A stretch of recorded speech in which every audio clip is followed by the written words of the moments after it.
ओम नमो भगवते वासुदेवाय नमः। जय माता रानी। दोस्तों, आपके अपने चैनल धर्म साधना में आपका बहुत बहुत स्वागत है। माँ भगवती दुर्गा की कृपा आप और आपके पूरे परिवार पर सदा सर्वदा बनी रहे। दोस्तों, आज की वीडियो में आप सुनेंगे कार्तिक महात्म्य का चौथा और पांचवा अध्याय। और कार्तिक महात्म्य के चौथे और पांचवें अध्याय में देवर्षि नारद जी ने राजा पृथु से कार्तिक मास के व्रत की विधि का वर्णन किया है कि किस प्रकार से हमें इस महीने में व्रत धारण करना चाहिए, व्रत के नियम क्या होते हैं। तो आज की कथा बहुत महत्वपूर्ण है, इसलिए पूरा जरूर सुनिएगा। तो भगवान दामोदर का अपने मन में ध्यान करते हुए पूरे भक्ति भाव से ओम नमो भगवते वासुदेवाय नमः इस मंत्र का उच्चारण कीजिए और कमेंट बॉक्स में भी ये मंत्र जरूर लिखिए। और उसके बाद कार्तिक महात्म्य की इस पावन कथा का श्रवण कीजिए। प्रभु मुझे सहारा है तेरा, हे जग के पालनहार, कार्तिक मास महात्म्य की कथा करूं विस्तार। ओम नमो भगवते वासुदेवाय नमः। राजा पृथु ने कहा, हे नारद मुनि जी, आपने कार्तिक मास में स्नान का फल कहा, अब अन्य मासों में भी विधिवत स्नान करने की विधि, नियम और उद्यापन की विधि मुझे बतलाइए। देवर्षि नारद बोले, हे राजन, आप तो भगवान विष्णु के अंश से उत्पन्न हुए हैं, अतः यह बात आपको मालूम ही है। फिर भी मैं आपको यथोचित विधान बतलाता हूँ, ध्यान पूर्वक सुनिए। आश्विन मास में शुक्ल पक्ष की एकादशी से कार्तिक मास के व्रत करने चाहिए। सुबह ब्रह्म मुहूर्त में उठकर शौच आदि क्रिया से निवृत्त होकर मुख में दातुन करके मुख शुद्धि करनी चाहिए। जो मनुष्य दातुन नहीं करता अर्थात मुख शुद्धि नहीं करता, उसके सभी मंत्र निष्फल हो जाते हैं। अतः दांत और जीभ को यत्न पूर्वक शुद्ध करना चाहिए और इन मंत्रों के द्वारा वृक्ष से दातुन तोड़ना चाहिए। हे वनस्पतये, तुम हमें आयु, कीर्ति, तेज, प्रज्ञा, पशु, संपत्ति, महाज्ञान, बुद्धि और विद्या प्रदान करो। यह मंत्र पढ़कर दूध वाले वृक्ष से 12 अंगुल की दातुन तोड़कर करें। व्रत या श्राद्ध वाले दिन दातुन नहीं करनी चाहिए। प्रतिपदा, अमावस्या, नवमी, छठी, रविवार को चंद्र तथा सूर्य ग्रहण में दातुन नहीं करनी चाहिए। कटीले पेड़ों, कपास, पीपल, बरगद और निर्गंध इन पेड़ों की दातुन भी नहीं करनी चाहिए। दातुन से मुख शुद्धि करने के पश्चात भली भांति स्नान करके फूल माला, चंदन और पान इत्यादि पूजा की सभी सामग्री लेकर प्रसन्न मन और भक्ति पूर्वक भगवान शंकर के मंदिर में जाना चाहिए। वहां सभी देवी देवताओं को अर्घ्य, आचमनीय आदि वस्तुओं से अलग अलग पूजन करनी चाहिए। प्रार्थना एवं प्रणाम करना चाहिए।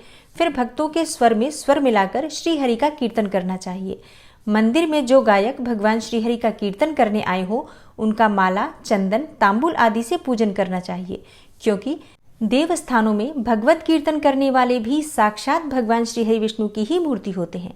यह लोग सतयुग में विष्णु जी को अपनी तपस्या, योग और दान द्वारा भगवान को प्रसन्न करते थे, परंतु कलयुग में भगवत गुणगान ही भगवान श्रीहरि को प्रसन्न करने का प्रधान साधन माना गया है।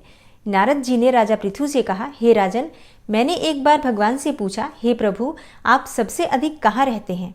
यह सुनकर भगवान ने कहा, हे नारद, मैं वैकुंठ अथवा योगियों के हृदय में ही नहीं रहता, अपितु जहाँ मेरा भक्त मेरे कीर्तन करते हैं वहां मैं अवश्य रहता हूँ। जो मनुष्य चंदन और माला आदि से मेरे भक्तों का पूजन करते हैं, उनसे मेरी ऐसी प्रीति होती है जैसी कि मेरे पूजन से भी नहीं हो सकती। शिरीष, धतूरा, गिरजा, चमेली, केसर और कंदार तथा कटहल के फूलों और अक्षतों से भगवान विष्णु की पूजा नहीं करनी चाहिए। अड़हल, कंद, गिरीश, जूही, मालती और केवड़ा के पुष्पों से भगवान शंकर की पूजा नहीं करनी चाहिए। और लक्ष्मी की इच्छा रखने वाले पुरुषों को तुलसी पत्र से सूर्य नारायण की पूजा नहीं करनी चाहिए। जिन देवताओं की पूजा में जो फूल निर्दिष्ट है, उन्हीं से उनका पूजन करें। पूजन समाप्त होने के पश्चात भगवान से क्षमा प्रार्थना करें, जैसे, हे सुरेश्वर, हे देव, मेरे पास न मंत्र है न क्रिया है, मैं तो भक्ति से भी हीन हूँ। जो कुछ भी पूजा मैंने आपकी की है उसे पूरा करें।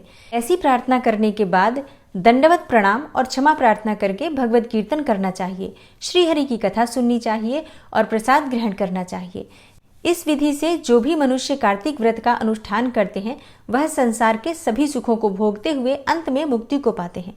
नारद जी ने कहा, जब 2 घड़ी रात शेष रह जाए, तब तिल, कुश, अक्षत, चंदन आदि लेकर शुद्ध होकर जलाशय पर जाएं।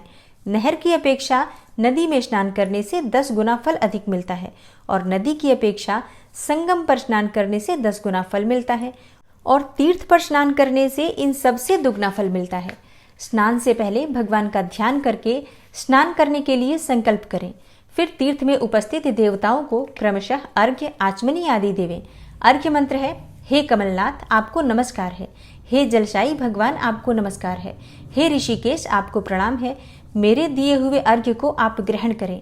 बैकुंठ, प्रयाग तथा बद्रिकाश्रम में जहाँ कहीं भगवान विष्णु गए वहाँ उन्होंने 3 प्रकार से अपना पैर रखा था। वहाँ पर ऋषि वेद यज्ञों के सहित समस्त देवता मेरी रक्षा करते रहे। हे जनार्दन, हे दामोदर, हे देवेश, आपको प्रसन्न करने के लिए मैं कार्तिक मास में विधिवत प्रातः स्नान कर रहा हूँ। आपकी कृपा से मेरे समस्त पाप नष्ट हो जाएं। हे हरे, कार्तिक मास में व्रत तथा विधि पूर्वक स्नान करने वाला मैं अर्घ्य देता हूँ, आप राधिका सहित ग्रहण करें। हे कृष्ण, हे प्रबल राक्षसों का नाश करने वाले भगवान, हे पापनाशक, कार्तिक मास में नित्य प्रति दिए हुए मेरे इस अर्घ्य के द्वारा कार्तिक स्नान का व्रत करने वाला फल मुझे प्राप्त हो। इसके बाद भगवान विष्णु, शंकर तथा सूर्य का ध्यान करके जल में प्रवेश करें और नाभि पर्यंत जल में खड़ा होकर विधि पूर्वक स्नान करें।